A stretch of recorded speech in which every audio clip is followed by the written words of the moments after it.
ఈశ్వరి ఆపవింకా. ఎవరి కోసమైతే ఇంత దిగచారావో అతన్నే నీకిస్తున్నాను, తీసుకెళ్ళు.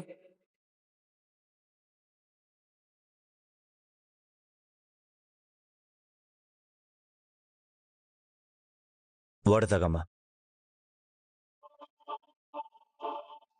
ఆ ఇందిర చేసిన అవమానం నా గుండెల్లో మంటలు రేపుతుందిరా. అసలు ఈ మంచినీళ్ళు తాగితే చల్లారుతుందనుకున్నావా? అమ్మా, దీనంతటికీ కారణం ఆయనేనమ్మా. మనల్ని చాలా మోసం చేశాడు. ఈరోజు మనం ఇంతలా బాధపడ్డానికి ఆయనే కారణం.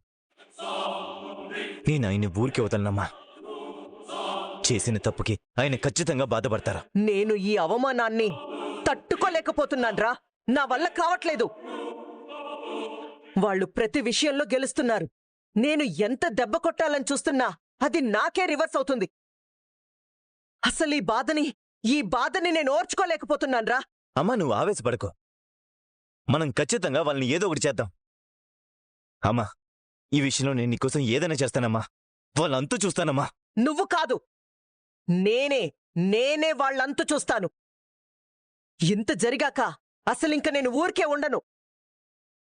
ఇప్పటికే నాకా ఇందిరని చంపేద్దామన్నంత కోపం వస్తుంది. అది నా మీదకే వచ్చి నన్ను బెదిరిస్తుందా? అమ్మా, ఈ విషయం ఇంతటితో అయిపోలేదు.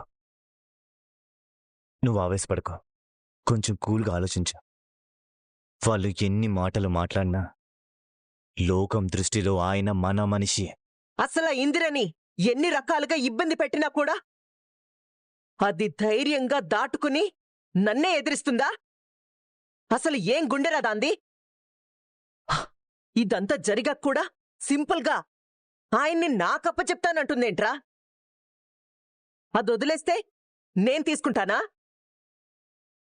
అది నా భర్తని నాకే ముష్టి వేస్తుందా? అది గెలిచిందిరా. నేను మాత్రం ఓడిపోను.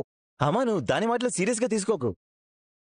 నేను వాళ్ళని నాశనం చేస్తాను. అమ్మా, నువ్వు నా జీవితంలో అన్నీ ఇచ్చావు. డబ్బు, హోదా, పేరు అన్నీ ఇచ్చావు. వాటిని వాళ్ళు లాక్కోవాలని చూస్తుంటే నేనెలా చూస్తూ ఊరుకుంటాను? ఏం చేసైనా సరే వాళ్ళు జీవితాంతం బాధపడేలా చేస్తాను. అవసరమైతే నువ్వు పడిన అవమానాన్ని వాళ్ళు 100 రెట్లు పడేటట్లు చేస్తాను. అదేరా నేను కోరుకునేది. నాకాయన మీద కోపంగా ఉంది. నేనసలు ఈ విషయంలో ఆయన్ని కూడా క్షమించను. వాళ్లంతలా రెచ్చిపోయి మాట్లాడ్డానికి కారణం కూడా ఆయనే. మనకే వెన్నుపోటు పొడిచాడు. తప్పు మీద తప్పు చేయడమే కాకుండా మనల్నే కాదనుకుని వెళ్ళిపోయాడాయన. మనం పడే బాధ ఆయనకు కూడా తెలిసేలా చెయ్యాలి. వదిలిపెట్టానమ్మా. వాళ్ళని వదిలిపెట్టాను, ఆయన్ని వదిలిపెట్టాను, ఎవ్వరిని వదిలిపెట్టాను. అందరి పని చెప్తాను. నాకు కొంచెం టైం ఇవ్వు. నువ్వు అనుకుంటున్నట్టు అన్నీ జరిగేలా చేస్తాను. అమ్మా, నువ్వు వెళ్ళి కాసేపు రెస్ట్ తీసుకో ప్లీజ్. అమ్మా, వెళ్ళు.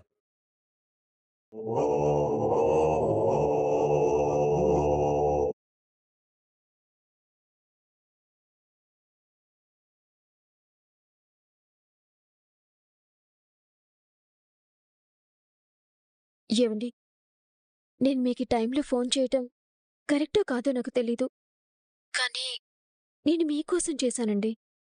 ఏమైంది? నేను మీ భార్యగా నా బాధ్యతతో చేశాను. ఈరోజు మీ బర్త్డే.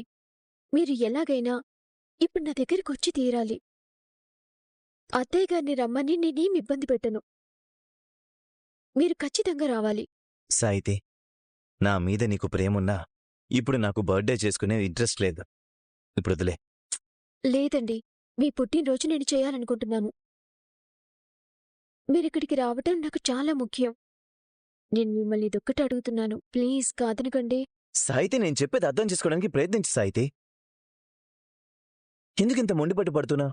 మీరు నన్నేమన్నా పర్వాలేదు, కాని మీరు మాత్రం ఇక్కడికి వస్తున్నారు అంతే. నేను మిమ్మల్ని ఎప్పుడూ ఏమీ అడగలేదు.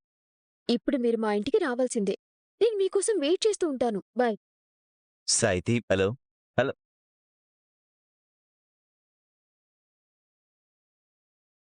ఇప్పుడు ఏం చేయాలి?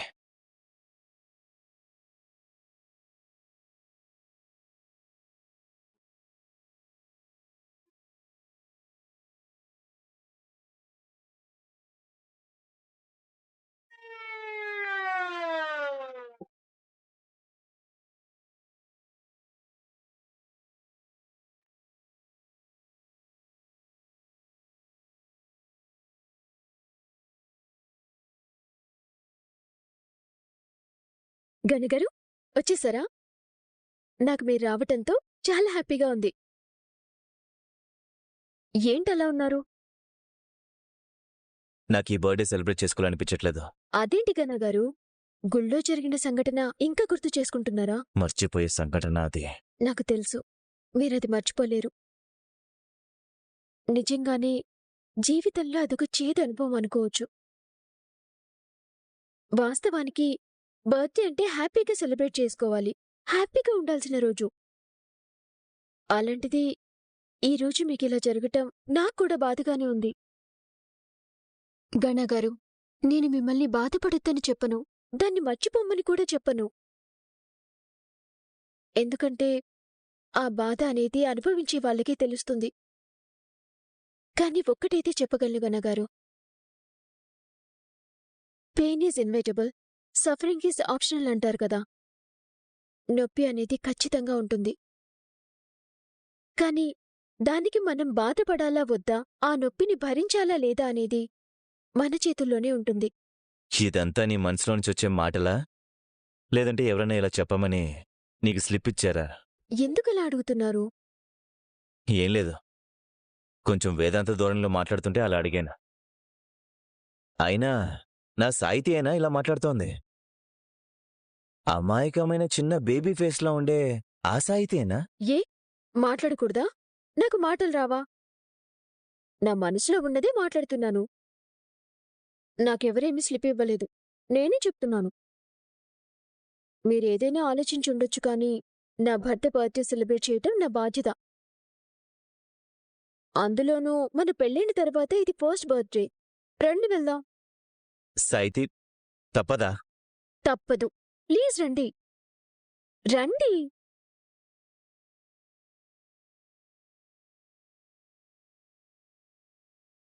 అమ్మా, నాన్నా, పిలుస్తున్నాను కదా, రారేంటి? రండి. అనయ్య, వదినా. ఏంటమ్మా? ఏంటి నాన్నా, మా ఆయన బర్త్డే అని చెప్పాను కదా, అందరికీ బొట్టు పెట్టి మళ్ళీ మళ్ళీ చెప్పాలా ఏంటి? అది కాదమ్మా, వచ్చేశాంగా. ఎందుకంత నువ్వు ఫ్రస్ట్రేట్ అవుతావు? వచ్చినందుకు కేక్ పెడితే ఒక బొక్క తినేసి వెళ్ళిపోతాం. ఏంటి నాన్న అంత ఇష్టంగా మాట్లాడుతున్నారు? సాయితీ, అందుకే నిన్ను బర్త్డే సెలబ్రేట్ చేసుకోను అన్నదే. సరే సరే, ముందు కేక్ కట్ చేద్దాం, తర్వాత ఏదైనా ఉంటే మాట్లాడదాం.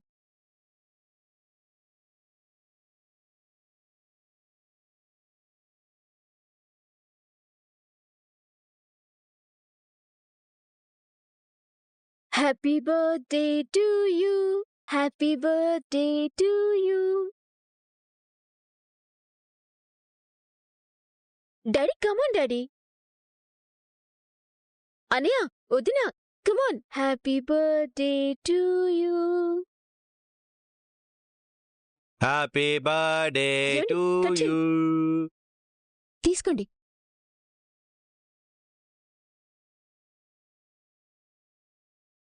కట్ చేయండి.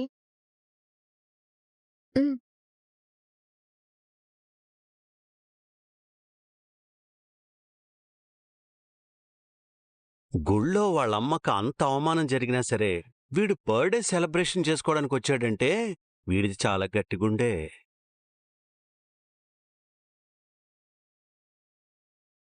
Once again happy birthday. Thank you. నాన్నా, మీరు కూడా తినిపించండి. నేను తినిపించకపోయినా ఆయన తింటాడులేమ్మా. నాన్నా, తినిపించండి. సరే.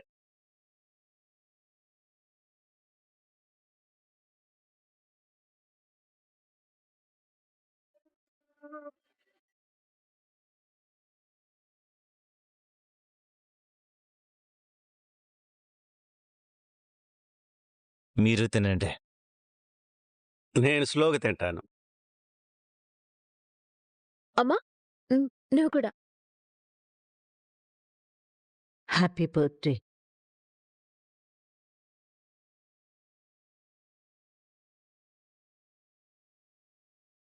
Happy birthday గన్నా.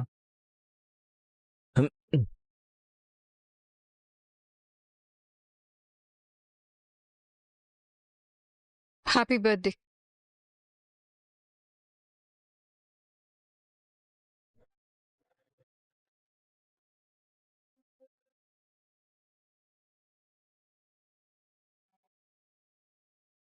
హలో. రింగే అవ్వలేదు, ఫోన్ ఎలా వచ్చింది? చెప్పండి. నాన్న,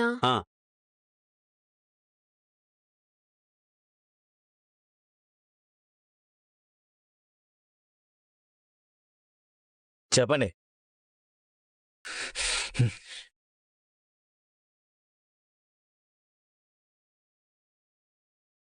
గణ, నీతో కొంచెం మాట్లాడాలి.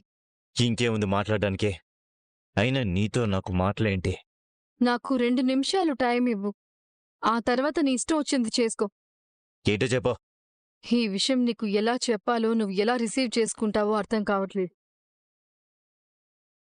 ఇన్నేళ్లుగా దీని గురించి బలంగా ఆలోచించలేకపోయాను. మనిద్దరం ఒక చెట్టు కొమ్మలమే. నీకు నాకు తండ్రి ఒకడే. మేము నీకు నచ్చకపోవచ్చు. నువ్వు మమ్మల్ని చాలా అవమానించావు. నువ్వు నా తోబుటో స్థానంలో ఉన్నా నన్ను చాలా రకాలుగా ఇబ్బంది పెట్టావు, బాధ పెట్టావు. అయినా మా కోసం మేం పోరాడమే తప్ప నీ మీద పగ తీర్చుకోవాలని మాకు లేదు. అది సరే, ఇప్పుడు ఇదంతా నాకెందుకు చెప్తున్నావు? చూడుగణా, నువ్వు చేసినవన్నీ నాకు బాధ కలిగించినా నువ్వు కోపంతో చేసిన పనులు మర్చిపోవడానికి నేను సిద్ధంగా ఉన్నాను. ఆ రోజు కూడా నీ మీద పంతంతో ఆ ఛాలెంజ్లో గెలవాలి అనుకోలేదు. మా కుటుంబం మీదున్న మచ్చ పోవడానికి నేను ప్రయత్నం చేశాను. నిన్ను ఓడించి బాధ పెట్టాలి అనేది నా ఉద్దేశం కాదు.